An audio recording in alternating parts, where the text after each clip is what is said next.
અત્યાર સુધીના તમામ સમાચાર સુપરફાસ્ટ અંદાજમાં જોઈએ। બિહારના મધુબનીમાં વડાપ્રધાન મોદીએ જનસભાને સંબોધન કર્યું। પહેલગામ હત્યાકાંડમાં મૃતકોની આત્માની શાંતિ માટે પ્રાર્થના કરી। મૌન પાળીને વડાપ્રધાન મોદીએ શ્રદ્ધાંજલિ અર્પણ કરી। આતંકવાદને કડક શબ્દોમાં સંદેશ આપતા પીએમ મોદીએ કહ્યું કે આતંકવાદીઓના દુષ્કૃત્યથી દેશવાસીઓ દુઃખી છે। નિર્દોષ દેશવાસીઓને બેરહેમીથી કતલ કરી દેવામાં આવ્યું। આતંકીઓને તેમની કલ્પનાથી પણ વધુ મોટી સજા મળશે। વધુમાં વડાપ્રધાને કહ્યું કે આતંકના આકાઓની કમર તૂટીને જ રહેશે। ભારતીયોની ઈચ્છા શક્તિ આતંકની કમર તોડશે। ભારત દરેક આતંકીને શોધીને આખરી સજા આપશે। વડાપ્રધાને કહ્યું કે આતંકીઓએ પર્યટકો પર નહીં ભારતની આત્મા પર હુમલો કર્યો છે। માસૂમ દેશવાસીઓની નિર્મમ હત્યા કરી છે। આતંકવાદીઓની વધેલી જમીન પણ માટીમાં મેળવી દેવામાં આવશે। આતંકી હુમલાને પગલે ભારતની મોટી કાર્યવાહી છે। ભારતમાં પાકિસ્તાન સરકારનું એક્સ એકાઉન્ટ સસ્પેન્ડ કરાયું। આઈટી મંત્રાલયની પાકિસ્તાન એક્સ હેન્ડલના એકાઉન્ટ બંધ કરવા સૂચના। દિલ્હીમાં સીસીએસની બેઠક બાદ કેન્દ્ર સરકારે સર્વપક્ષીય બેઠક બોલાવી। રક્ષામંત્રી રાજનાથસિંહની અધ્યક્ષતામાં સર્વપક્ષીય બેઠક મળશે। કેન્દ્રીય ગૃહમંત્રી અમિત શાહ પણ બેઠકમાં હાજર રહેશે। પહેલગામ હુમલાના બીજા દિવસે ભારતે પાકિસ્તાનને જડબાતોડ જવાબ આપ્યો છે। પીએમ મોદીની અધ્યક્ષતામાં મળેલી બેઠકમાં ભારતે પાકિસ્તાનને પાઠ ભણાવવા માટે 5 મોટા નિર્ણય લીધા। ભારતે પાકિસ્તાન સાથેની 65 વર્ષ જૂની સિંધુ જળ સંધિને અટકાવી દીધી છે। અટારી ચેકપોસ્ટ બંધ કરી દેવામાં આવી છે। પાકિસ્તાનીઓના વિઝા સસ્પેન્ડ કરાયા છે। ઉચ્ચ કમિશનરોને હટાવવામાં આવ્યા છે। ભારતે પાકિસ્તાનીઓ માટે વિઝા પર પ્રતિબંધ મૂક્યો છે। એટલું જ નહીં, પાકિસ્તાનના લોકો સાર્ક વિઝા મુક્તિ યોજના હેઠળ પણ ભારત આવી શકશે નહીં। વિઝા સેવા બંધ થવાથી આતંકીઓ ભારત આવવાનો માર્ગ પણ બંધ થઈ જશે। ભારતે ઇસ્લામાબાદ સ્થિત ભારતીય ઉચ્ચાયોગમાંથી તેના લશ્કરી, નૌકાદળ અને હવાઈ સલાહકારોને પણ પાછા મોકલાવ્યા છે। સંબંધિત હાઈ કમિશનમાં આ જગ્યાઓ રદ ગણાવવામાં આવશે। મિત્રોએ સ્મિથ સાથેના સંસ્મરણો વાગોળ્યા। કહ્યું કે સ્મિથનો ભારતીય સેનામાં જોડાવાનો ગોલ હતો। સ્મિથની શાળાના શિક્ષકોએ કહ્યું, સ્મિથની અકાળે વિદાય શાળા માટે મોટી ખોટ। પહેલગામમાં આતંકી હુમલાના ઘાયલોને વતન લાવવામાં આવ્યા। જમ્મુ કાશ્મીરથી પ્રવાસીઓને મુંબઈ એરપોર્ટ લાવાયા છે। મુંબઈ એરપોર્ટથી બાય રોડ ભાવનગર જવા રવાના। પહેલગામ આતંકી હુમલાને લઈ દેશભરમાં રોષની લાગણી છે। પાલિતાણામાં વેપારીઓએ આતંકી હુમલાને વખોડ્યું છે। વેપારીઓએ ધંધા રોજગાર બંધ રાખી મૌન રેલી યોજી શ્રદ્ધાંજલિ અર્પણ કરી। પહેલગામમાં આતંકી હુમલાને લઈને મોરબીમાં આક્રોશ જોવા મળ્યો। મોરબીની બજારોમાં આવેલી દુકાનો પર લગાવ્યા સ્ટીકર। પહેલગામ હુમલાની હૃદયદ્રાવક તસવીરો સાથે પોસ્ટર લગાવ્યા। પહેલગામ આતંકી હુમલાને લઈ ભારે આક્રોશ જોવા મળ્યો। સુરતના બારડોલીમાં હિન્દુ સંગઠનોએ આતંકીઓનું પૂતળાનું દહન કર્યું। આતંકીઓ વિરુદ્ધ કડક પગલાં ભરવા માંગ ઉઠી। પહેલગામના આતંકી હુમલાને લઈને સાબરકાંઠાના ઈડરમાં માર્કેટ સંપૂર્ણ બંધ રાખવામાં આવ્યું છે। આતંકવાદ સામે કડક કાર્યવાહીની માંગ કરાઈ।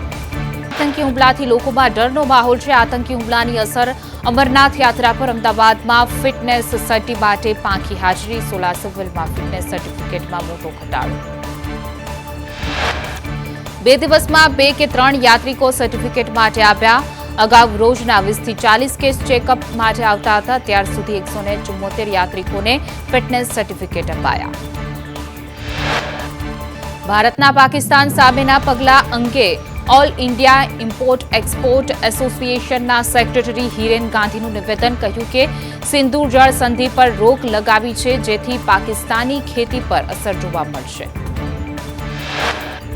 પાકિસ્તાનની 50% ખેતી જેલમ અને સિંધુ નદીઓ પર નિર્ભર છે। પાકિસ્તાનમાં ચોખા અને શેરડીના પાકને નુકસાન થશે। પહેલેથી જ પાકિસ્તાન આર્થિક રીતે નબળું છે, હવે વધુ ફટકો પડશે। કામધેનુ યુનિવર્સિટીમાં રાજ્યપાલની અધ્યક્ષતામાં પદવીદાન સમારોહ યોજાયો હતો। આતંકી હુમલાને લઈને પદવીદાન સમારોહમાં 2 મિનિટનું મૌન પાળવામાં આવ્યું। રાજ્યપાલ આચાર્ય દેવવ્રતે આતંકી હુમલાને વખોડ્યું। છોટાઉદેપુરમાં હાઇડ્રો પ્રોજેક્ટ સર્વેનો ભારે વિરોધ થયો. નસવાડીના ડુંગર વિસ્તારના 10 ગામોના લોકોએ વિરોધ રજૂ કર્યો છે. સાંકડીબારીના રસ્તા પર આદિવાસીઓએ લાકડા મૂકી વિરોધ કર્યો છે. ગ્રામસભાની મંજૂરી વગર સર્વે કરવા પહોંચતા વિરોધ. અમદાવાદમાં વીએસ હોસ્પિટલ ક્લિનિકલ ટ્રાયલ કૌભાંડમાં તપાસ કમિટીમાં ડોક્ટર પારુલ શાહની હકાલપટ્ટી કરવામાં આવી. ડોક્ટર પારુલ શાહ પર ગંભીર આરોપ થતા હકાલપટ્ટી કરાઈ છે. બાવિન સોલંકીનો તપાસ કમિટીમાં કરાયો સમાવેશ. રાજકોટમાં મા શારદા હોસ્પિટલ આવી વિવાદમાં તબીબની બેદરકારીથી 11 મહિનાની બાળકીના મોત થયાના આક્ષેપ સાથે પરિવારજનોએ હોબાળો કર્યો. બાળકી 3 દિવસથી તાવ આવતો હોવાથી સારવાર હેઠળ હતી. બાળકીના પરિવારજનોએ આક્ષેપ કરતા કહ્યું કે ડોક્ટર જીતેન્દ્ર ગાંધી પાસે હોસ્પિટલમાં કોઈ સગવડ નથી. વેકેશનને લઈ રાજકોટ એસટી વિભાગ એક્સ્ટ્રા બસો દોડાવશે. સોમવારથી અમદાવાદ ભાવનગર તરફના રૂટમાં એક્સ્ટ્રા બસ દોડાવશે. જામનગર સોમનાથ તરફ એક્સ્ટ્રા બસ દોડશે. સુરેન્દ્રનગરના થાનગઢમાં ગેસની પાઇપલાઇન લીકેજ થતા આગ લાગીથી આગની ઘટનામાં ટ્રેક્ટર બળીને ખાખ થયું છે. ફાયર ટીમે આગ પર કાબુ મેળવ્યો. અમદાવાદમાં શહેરમાં એએમસી ડમ્પર અને પીસીઆર વાન વચ્ચે અકસ્માત સર્જાયો. પ્રહલાદનગર ગાર્ડન પાસે અકસ્માત, કોઈ જાનહાનિ નહીં.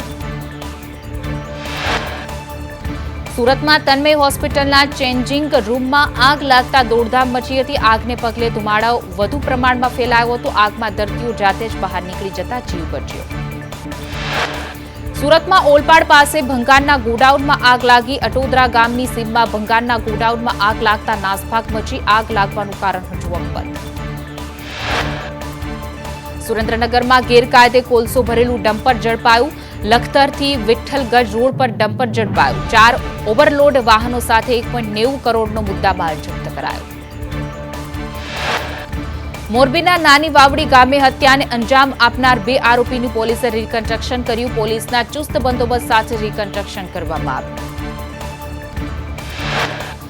મંત્રી જગદીશ વિશ્વકર્માનું ટ્વિટર એકાઉન્ટ હેક થતા મંત્રીએ સાયબર ક્રાઇમમાં ફરિયાદ નોંધાવી છે. બાયોમાં હેકર્સ પ્રધાનમંત્રી ઓફ ઇન્ડિયા લખ્યું.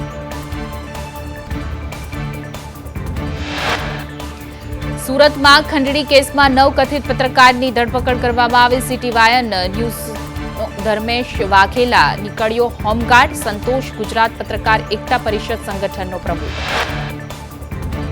ગુજરાત ન્યૂઝના પત્રકાર ભરત બિરાડે સામે 4 ગુનો નોંધાયો છે. ધ ગ્રેટ ન્યૂઝના અવધેશ તિવારી સામે ખંડણીના 3 ગુના છે. કથિત પત્રકાર તોડકાંડમાં કાર્યવાહી. અમદાવાદની અંકુર સ્કૂલના શિક્ષક યશ વાઘેલા સામે ફરિયાદ નોંધાઈ છે. કબડ્ડીમાં ભાગ લેવાના બહાને સગીરાને હોટલમાં લઈ ગયો.